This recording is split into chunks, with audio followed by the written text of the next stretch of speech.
Hello friends, నేను మీ story friend. Welcome to Telugu family stories. ఓ అత్తగారి కథ.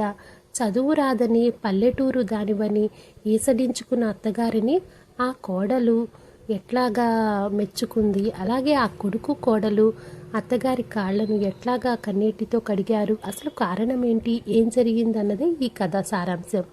తప్పకుండా ఈ కథను విన్న తర్వాత మీ అభిప్రాయాన్ని కామెంట్ చేయండి, అలాగే ఈ కథను లైక్ చేయండి. ఇక కథలోకి వెళితే, కొడుకు రమ్మని కబురు చేయటంతో పట్నానికి బయలుదేరింది రమణమ్మ. కొడుకు ఇంటికి వెళ్ళటానికి బస్సు ఎక్కి కూర్చుంది. బస్సు ప్రయాణం ముందుకు సాగుతుంటే రమణమ్మ ఆలోచనలు వెనుకకు పరిగెత్తాయి.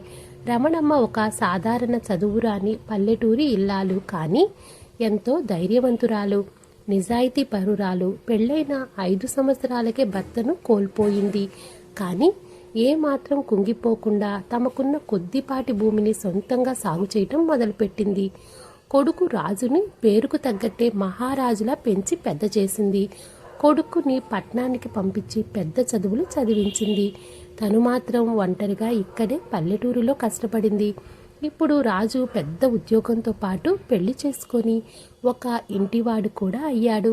తమతో పాటే ఉండమని రాజు కోరినా రమణమ్మ పల్లెటూరు వదిలి రావటానికి అంగీకరించలేదు. రాజు భార్య నవ్యకు అత్తగారు రమణమ్మ అంటే అస్సలిష్టం లేదు.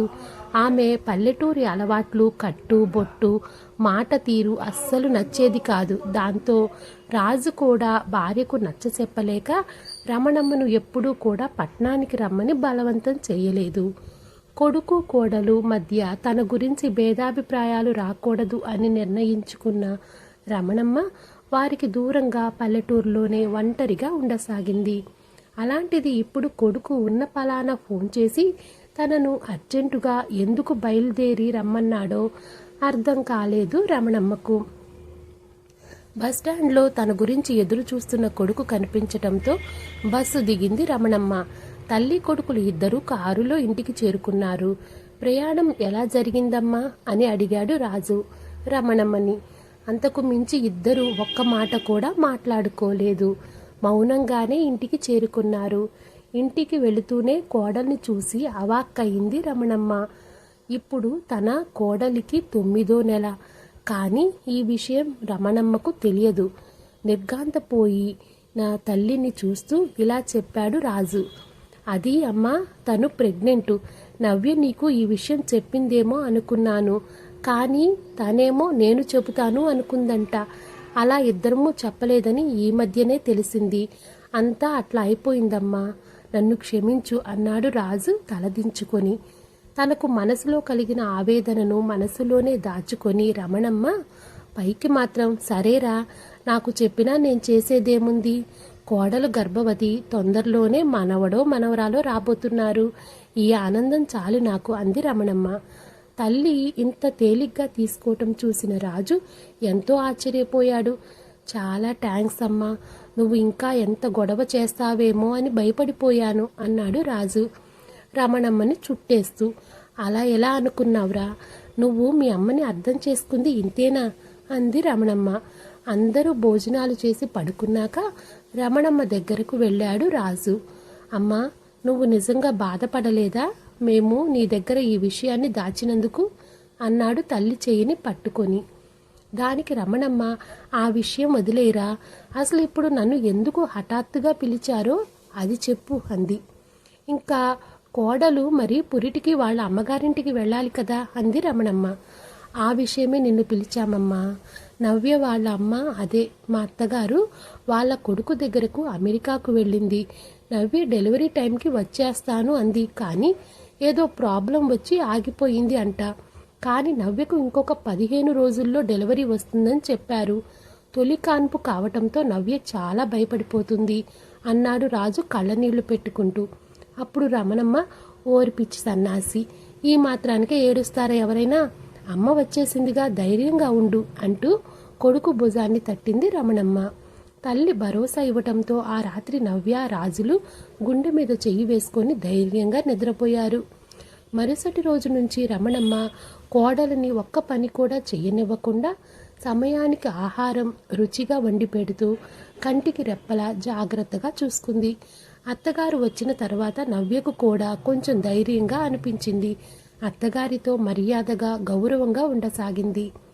ఇలా ఉండగా ఉన్నట్టుండి భయంకరమైన తుఫాను ముంచుకొచ్చింది. టీవీల్లో, న్యూస్ పేపర్లో ఈ తుఫాను వారం రోజుల వరకు ఉంటుందని ప్రకటించారు. తుఫాను ఎంత తీవ్రంగా ఉందంటే తుఫాను దాటికి అపారమైన ఆస్తి నష్టంతో పాటు ప్రాణ నష్టం కూడా జరుగుతుంది. తుఫాను విలయతాండవం చేయటంతో జనజీవనం మొత్తం అస్తవ్యస్తమైపోయింది. రాజు కూడా ఆఫీస్కు వెళ్లకుండా ఇంట్లోనే ఉంటున్నాడు. తుఫాను కారణంగా పని మనిషి రాకపోయినా రమణమ్మ ఒక్కటే అన్ని పనులు చేస్తూ కొడుకు కోడల్ని చక్కగా చూసుకుంటుంది. ఇక సాయంత్రం వేళ రమణమ్మ దేవుడికి దండం పెట్టుకుంటుండగా అత్తయ్య అన్న కేక వినిపించడంతో నవ్య గదిలోకి వెళ్ళింది. రమణమ్మ అక్కడ నవ్య తీవ్రంగా నొప్పులతో బాధపడుతుంది. అత్తయ్య భరించలేనంత నొప్పిగా ఉంది అంటూ విలవిలలాడసాగింది నవ్య. కంగారు పడకమ్మా అంటూ నవ్య దగ్గరకు వచ్చి కూర్చున్న రమణమ్మ వెంటనే కొడుకు రాజుని పిలిచి, కోడలికి నొప్పులు వస్తున్నాయిరా, తొందరగా హాస్పిటల్కి తీసుకువెళ్ళాలి అని చెప్పింది రమణమ్మ.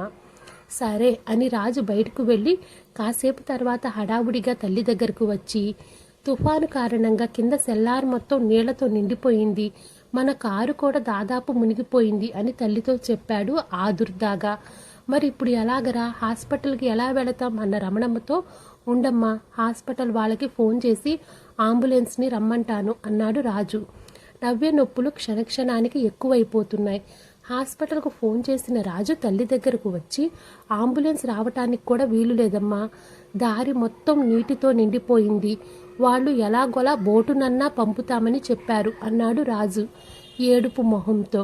భర్త చెప్పిన ఈ మాటలు విన్న నవ్య ఇంకా కంగారు పడిపోయింది. నా వల్ల కాదు ఈ నొప్పులు పడటం, వాళ్ళు వచ్చేసరికి నేను ప్రాణాలతో ఉండను అంటూ అరవసాగింది. వెంటనే రమణమ్మ కోడలు చేతిలో చెయ్యి వేసి, కంగారు పడకమ్మా, నీకు నేనున్నాను, ఏం కాదు, అంతా బాగా జరుగుతుంది అంటూ కొడుకును బయటకు వెళ్ళమని చెప్పింది. తర్వాత రమణమ్మ పూజ గదిలోకి వెళ్ళి దేవునికి దండం పెట్టుకొని అక్కడి నుంచి కొంచెం కుంకుమను తీసుకొచ్చి నవ్య నుదిటి మీద పెట్టింది. తర్వాత తన దగ్గర ఉన్న కాటన్ చీరలు తీసుకువచ్చింది. అలాగే వంటగది నుండి వేడి నీళ్లను తెచ్చింది. కొడుకును అడిగి కొత్త బ్లేడును కూడా తీసుకుంది రమణమ్మ. తల్లి ఏం చేస్తుందో అర్థం కాక రాజు అలా చూస్తుండిపోయాడు.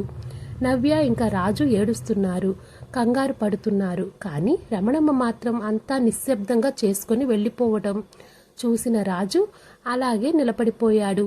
కోడలు గదిలోకి వెళ్ళి తలుపు వేసుకున్న రమణమ్మ ఒక అరగంట తర్వాత ఏడుస్తున్న పండంటి మగబిడ్డను ఎత్తుకొని బయటకు వచ్చి కొడుకు చేతిలో పెట్టింది.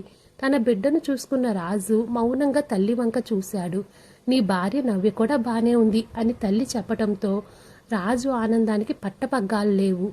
ఇంతలో రాజు ఫోన్ చేసిన హాస్పిటల్ నుంచి డాక్టర్ గారు రావటంతో నవ్య రూమ్లోకి తీసుకువెళ్ళాడు. కొంతసేపటి తర్వాత బయటకు వచ్చిన ఆ డాక్టర్, కాన్పు అయిపోయింది కదా, ఎవరు చేశారు అని అడిగింది. దానికి రాజు మా అమ్మే అంటూ రమణమ్మను చూపించాడు. ఓ అదా సంగతి, మీ అమ్మగారు చాలా సిద్ధహస్తులు అనుకుంటా, పురుడు పోయటంలో ఎంతో చక్కగా శుభ్రంగా కాన్పు జరిపించారు. తల్లి బిడ్డ క్షేమంగా ఉన్నారు, హాస్పిటల్లో జాయిన్ అవ్వాల్సిన అవసరం ఏమీ లేదు. ఈ తుఫాను హడావుడి అంతా తగ్గిపోయాక నిదానంగా హాస్పిటల్కి రండి అంటూ చెప్పి వెళ్ళిపోయింది. ఈ మాట విన్న రాజు తల్లి పాదాలపై పడి ఏడ్చేశాడు. కోడలు నవ్య కూడా ఇంతకాలం పల్లెటూరు వారని మీకేం తెలియదని చిన్నచూపు చూసినందుకు క్షమించమని అత్తగారిని అడిగింది. మీ అనుభవం ముందు కష్టాలు వచ్చినా ఇబ్బందులు ఎదురైనా తొనకని మీ స్మిత ప్రజ్ఞత ముందు మేము ఓడిపోయాం